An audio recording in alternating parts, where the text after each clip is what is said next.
Howdy, folks, and welcome to another episode of It Came from Facebook. Now, if you've been watching this series for a while, you'll know that I've often said things like, Suzuki people don't take care of their bikes. Kawasaki people modify their bikes in questionable ways. And I've often said that Honda people are sort of the most patrician of all the big four enjoyers. So producer Logan has done the Honda special for us.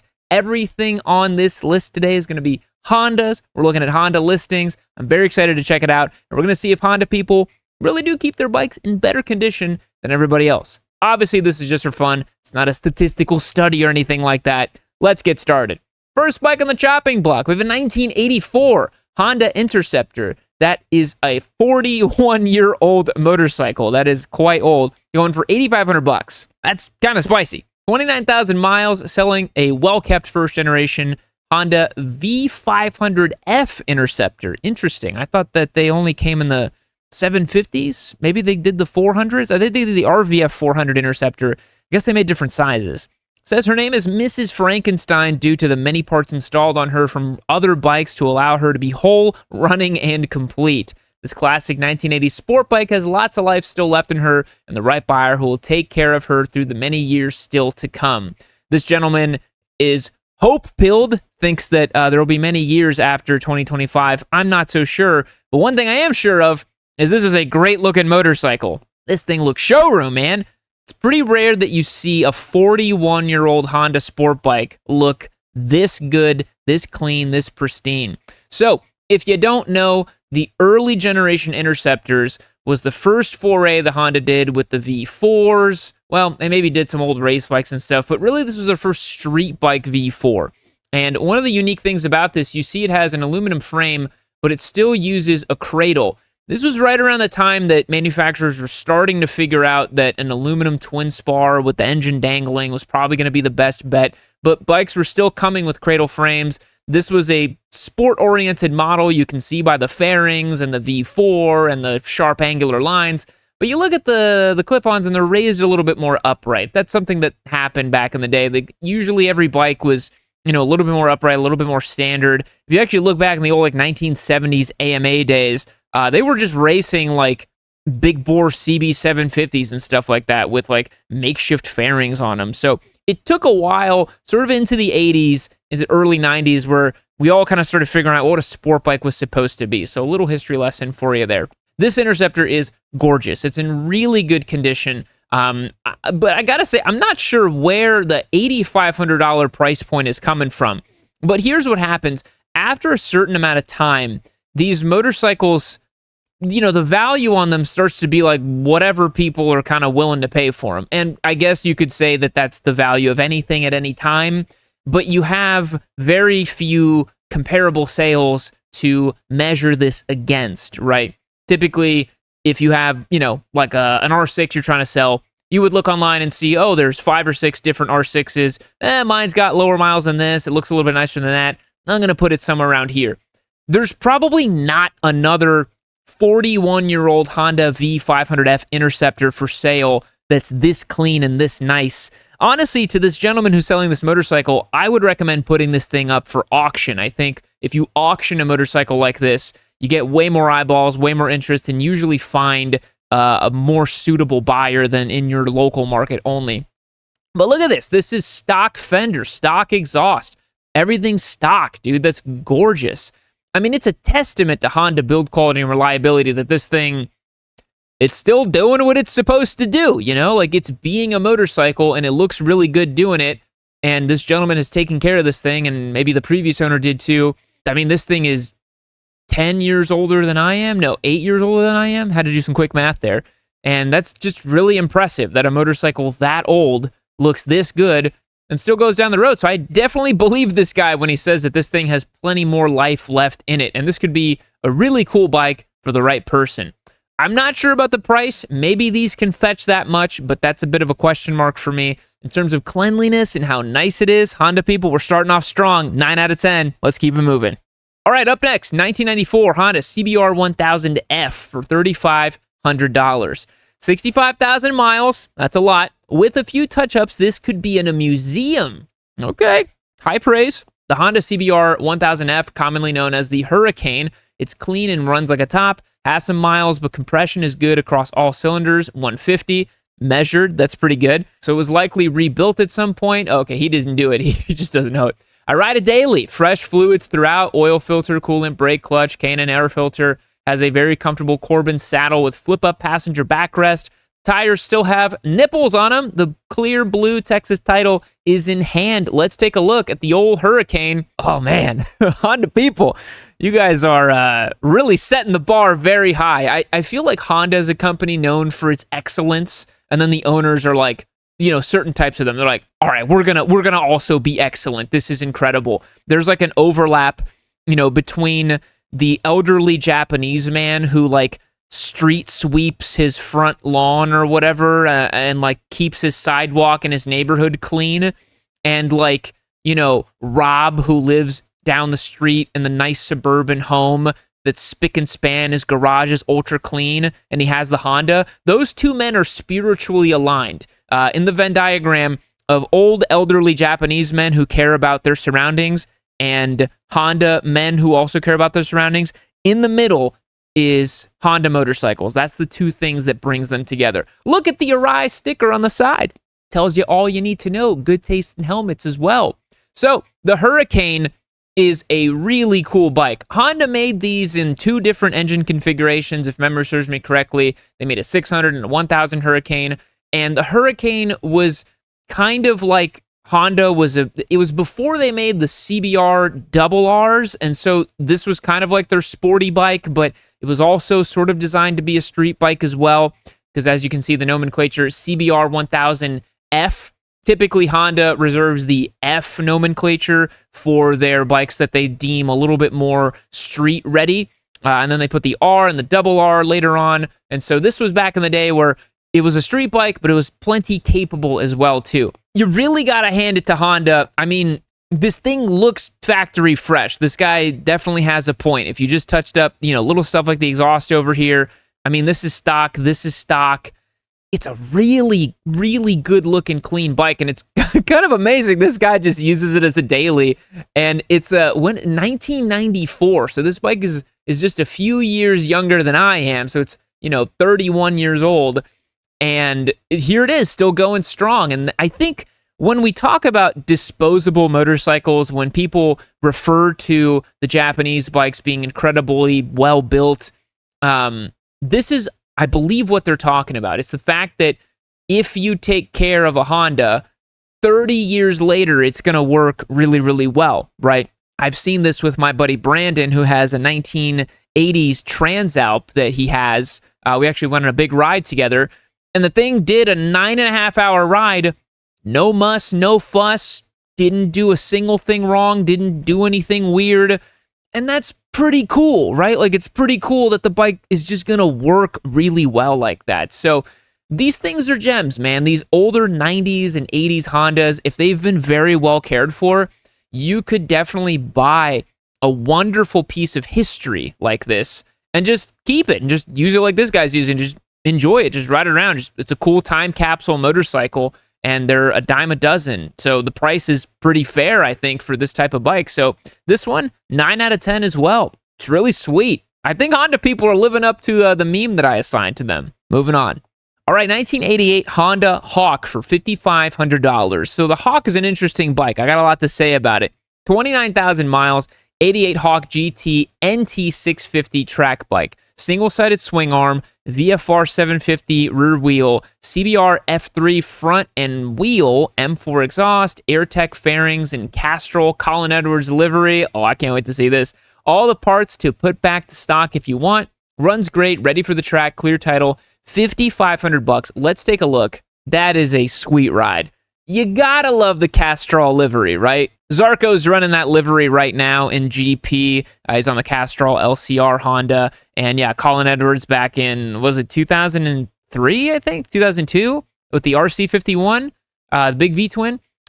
Old heads can correct me if I'm wrong, but I believe I got that right. Super, super cool bike. So the Hawk 650, to me, was way ahead of its time. Way, way, way ahead of its time. Honestly, Honda in the 80s had several motorcycles that didn't perform that great in the United States from a sales perspective, but were way ahead of their time.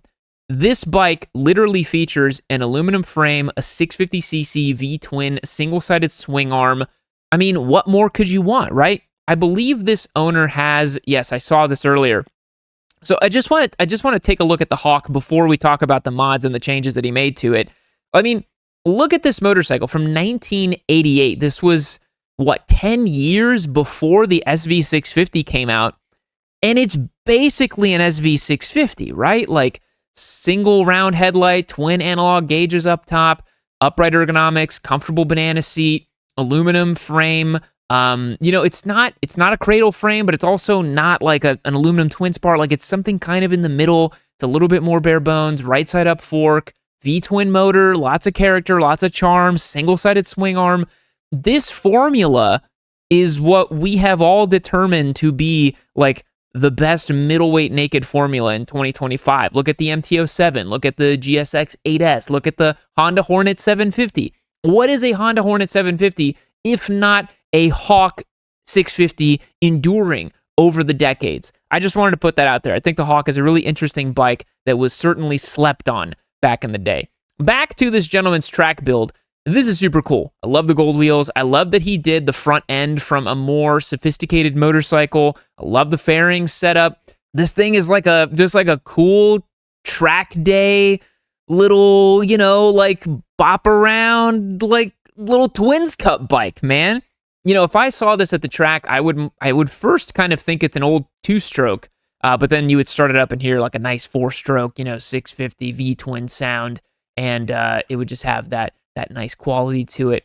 I really dig it, man. This is cool. This is a really cool track build and something certainly unique. Now, you would want to, if you bought this, right, you gotta, track bikes, I have one, I've owned many, they all come with their weirdness, right? So even though you look at this photo and you think, wow, this is a really cool little race bike, I think this is gonna be a lot of fun, they all are weird, and they have their picadillos, and they're strange, and they have fairings that are, not quite aligned to the holes that they're supposed to go to, and zip ties in places that maybe are not, recommended. But that's just par for the course. So this one priced at $5,500. I think for how clean it is and how interesting it is a somewhat fair price.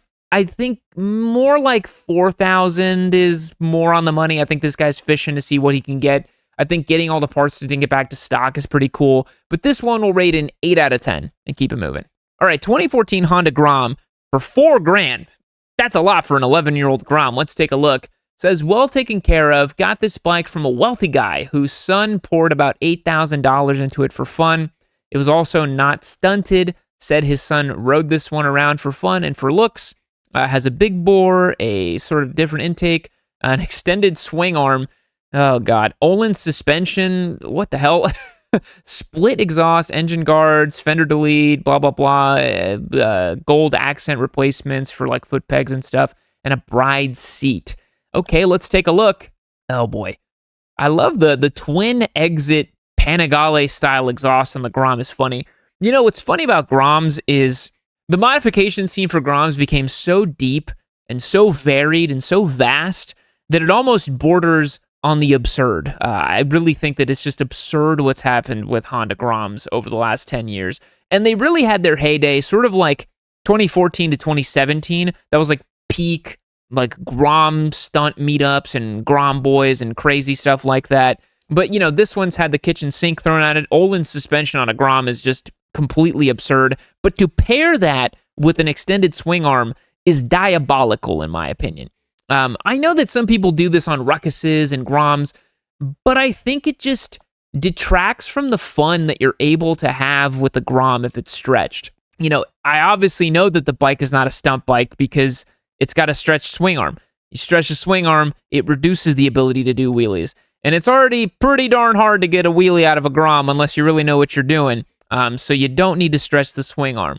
All of the gold accented parts are a bit silly. What looks to be like a stripper sticker on the side here, just a goofy guy owned this Grom, right? Just like a silly dude who put little weird old school stickers on the side of the bike. That's fine. And I think the takeaway from this is that there's Honda people, I think, can be broken up into several subcategories, and maybe this is a video that Logan and I can do and put some real thought into it. But, Honda people, it's like there's Grom people. They're not really Honda people. They're like doing their own thing. Like if you own a Grom and you like stunt it and wheelie it and like extend the swing arm and all that stuff, you have very little in common with the 45-year-old man who's like lovingly taking care of like an RC30, right? Very different groups of people. And then straight down the middle are people who own like an NC 750 who have nothing in common with either one of those two people. It's a totally different subspecies of Honda person. And the more I talk about this now, the more I'm like, Logan and I have to get to the bottom of this in a whiteboard video. Leave a comment down below if you think the whiteboard is the MVP of Yami Noob lately, because we've been having a lot of fun with it. So this Grom, hard pass on this one. $4,000 is absurd. All the modifications are silly, and this just looks like someone's rich son that should not be on this motorcycle. So we're going to rate this one a 2 out of 10. Keep it moving. All right, 78 Honda CB for $1,000. Uh-oh, boys. This is Project Bike gone wrong. This is one that you don't want to see. This fella says, Project Bike doesn't run, engine turns, lots of new parts, lists them out a little bit, new solenoids, carburetors rebuilt, missing exhaust, gear selector pedal, wiring harness, it will need tires and new chain. Oh my God, the entire wiring harness is missing? Oh boy. You know what? This is still safer looking than a Janus though. I mean, this is a proper telescopic front end. The frame has actually got a proper headstock on it. The rake looks correct. Proper frame on a Honda. Probably going to run right. Springer seat on a Honda is a choice. Not a choice I would make, personally. We have, this looks like a drum brake setup, maybe. I can't even tell. This is a crazy lever over here. My knowledge of motorcycling sort of starts in the mid-'80s. If you go too far back, I don't really know what the hell's going on anymore. I know a little bit about 70s bikes, and once we get into the 60s and previous to that, I stopped knowing much about them. I'm going to be totally frank. My knowledge is like the modern stuff, 80s and up. That's kind of where my ballpark is. So we start talking 70s Hondas, I'm like, I don't really know what's going on. So this thing has no exhaust as far as I can tell. The gentleman just says Honda CB. We have no idea what CB it is. Is it a CB5? I think they made a 550 and then a 750. There are a couple different CBs. This is your classic example. You know what? I don't think it's a CB750 because it doesn't have dual disc brakes. It just has a one-sided brake. It's a classic example of just avoid project motorcycle at all costs. I know it's tempting. You say, damn, it's $1,000 and I could get started riding a motorcycle. And I'm telling you, don't do it. Don't do it. You don't want to do it. I'm telling you, don't do it. You don't want to buy a $1,000 bike and have it be a giant hunk of junk like this thing, have a freaking Springer seat and no exhaust and doesn't have a gear selector pedal and just the whole thing this just looks like a nightmare. Total nightmare bike, nightmare project bike. This guy's clearly trying to just offload something that he doesn't want to work on anymore, and maybe got started and he's like, yeah, I just don't want to do this anymore. But you can't expect me to pay money for it. You should pay me to take it off your hands, right? Maybe if you pay me some money, I can then take this thing and go throw it in a wood chipper or something like that and call it a day. But you know what? If you are looking for a project, there you go. Got yourself a little project you can chip away at a little bit. So this one, also a 2 out of 10. We'll keep it moving. 2001 Honda Magna for $3,700. Gentleman says, 2001 Honda VF750F Magna, or 750C Magna, water-cooled V4 with less than 11,000 miles on her. I am the second owner, and she spent the first 10 years living in Southern California. Always garaged and never dropped.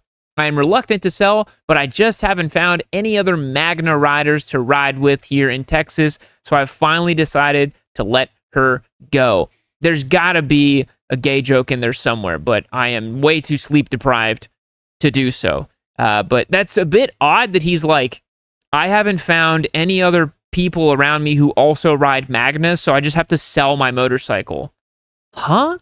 I've literally never heard of anyone saying that. What does that even mean? It's considered one of the top power cruisers in 2001. Usually in the top 3 to 5th, depending on the publication. That's really funny. He's like, this was the top power cruiser if you don't count like 4 other bikes.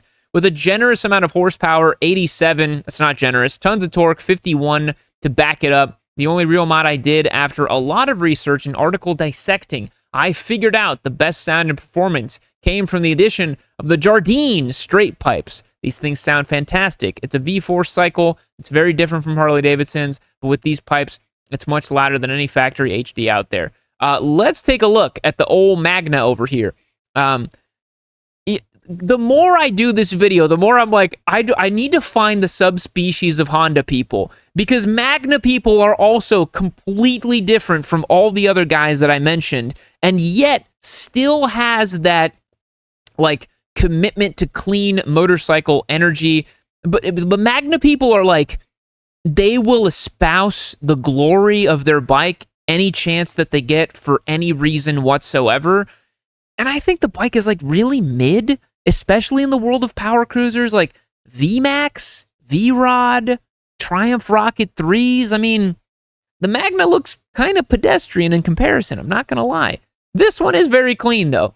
I feel sad for this gentleman that he doesn't have a Magna to ride with. He doesn't have any other Magnas. You know, what is he supposed to do? What is he supposed to do? How is he supposed to ride his Magna without his fellow Magna friends? Come on. It's sad. Somebody buy his bike. He's like, come on, I just got to give it up. This is crazy. One thing I will hand to the Magna is that it makes a glorious sound from that V4. It does sound pretty sweet. This guy's got his whole life in the back of the bag here. I think he literally, he said that it was garage kept in Southern California, and then this thing's been out on the road ever since. He and the bike, he's been living out of this bag, going on the road. Something beautiful about that, isn't it? It's so far removed from my reality to imagine all of my worldly possessions in a bag on a bike, but boy, that sounds a lot less stressful than the way that I live. Maybe this guy's got it all figured out. Maybe he already did the whole journey, he lived his whole truth, he went along his way, and now he's thinking, you know what, time to hang up the Magna, call it a day, I can't find my Magna brothers, and that's sad, you know? The Magna rider, for some reason as well, it's like a Harley-Davidson rider that got bullied at the bar and then just decided, like, I'll show them. Because I imagine back in 2001, if you were to rock up with a Magna and, like, Harley guys are like, oh man, look at that girl's bike, look at that Honda, oh my god, I can't believe you bought that. And, like, a stock Magna will probably whoop up on, like, basically any Harley that existed in 2001. So that was probably a big thrill for those guys. So I think the kind of, like, nerdy, spiteful energy is strong in the Magna. So this one I'm gonna rate it a 7 out of 10. We'll keep it moving. Honda CRF 450 RL Supermoto for $6,600. Gentleman says, for sale is a well set up Supermoto from Honda with 8,400 miles.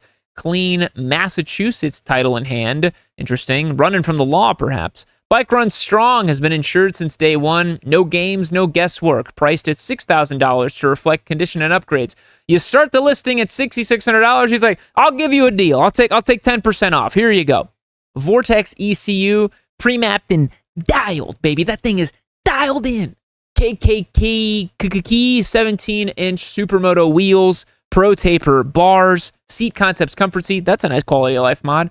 2 seats, original manual, and factory exhaust. Bike is regularly ridden, mechanically solid, just not showroom perfect. No dirt wheel setup included. Got rid of the dirt wheels. That's kind of sad. What it needs: rear tires, grips, levers, and tail light. Okay, let's take a look here. The CRF 450 RL.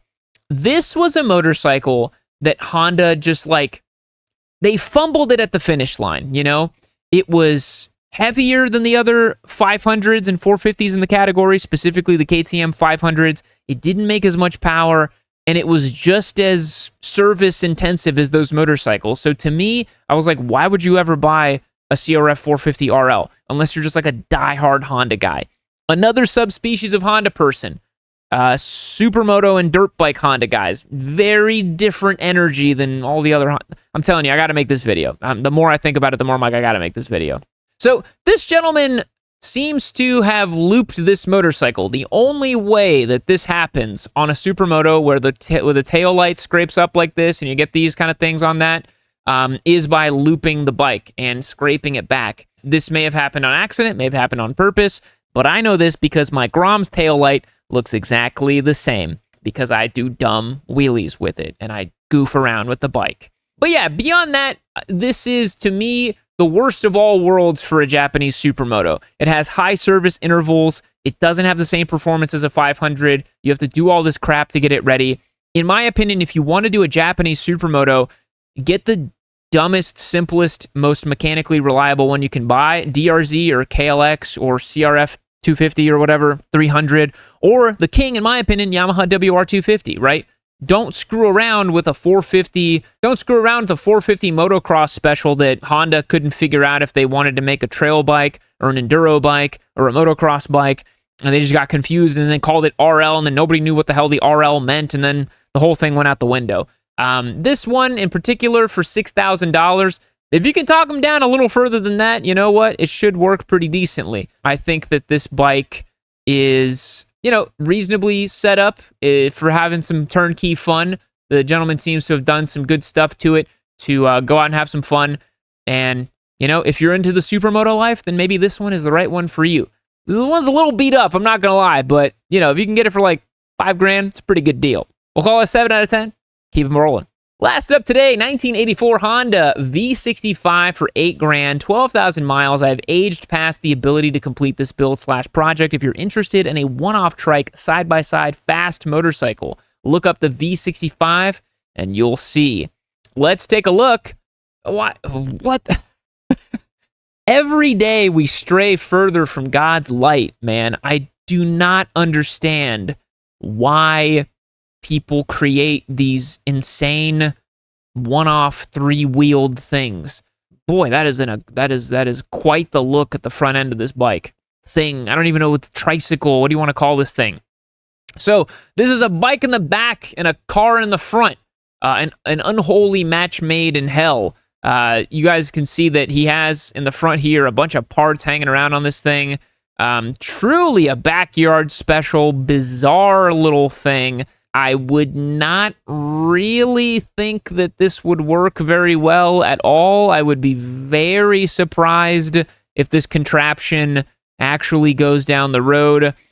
These frame rails are not inspiring confidence. This is all looking very suspect and strange. The whole thing reeks of like meth head energy, and sort of like the why did anyone build this in general energy. I don't know what this photo is trying to show us, where the gas is coming out of this thing and the whole thing is disassembled. This was maybe when it was built, because I'm seeing plastic on the seats. Maybe this is when they were putting it together. I see a very old car back there. So maybe this was when he put it together. I don't know, but this is a very, very odd one. And there's very few times I would ever recommend, go ahead and buy that crazy three-wheeled contraption. These are all destined for the scrap heap, if we're being totally honest. So this one, we're going to rate a 1 out of 10. Definitely not a buy. Definitely a strange little thing. And that's going to wrap it up for today, folks. Thanks so much for checking out today's video. If you like the show, hit like on the video. It really goes a long way. And remember, head over to yamidude.co and support the show. Become a member. We are doing daily motorcycle content on here and giving away bikes all the time. You're not going to want to miss it. Thanks so much for checking it out. I'll catch you in the next one. See you later.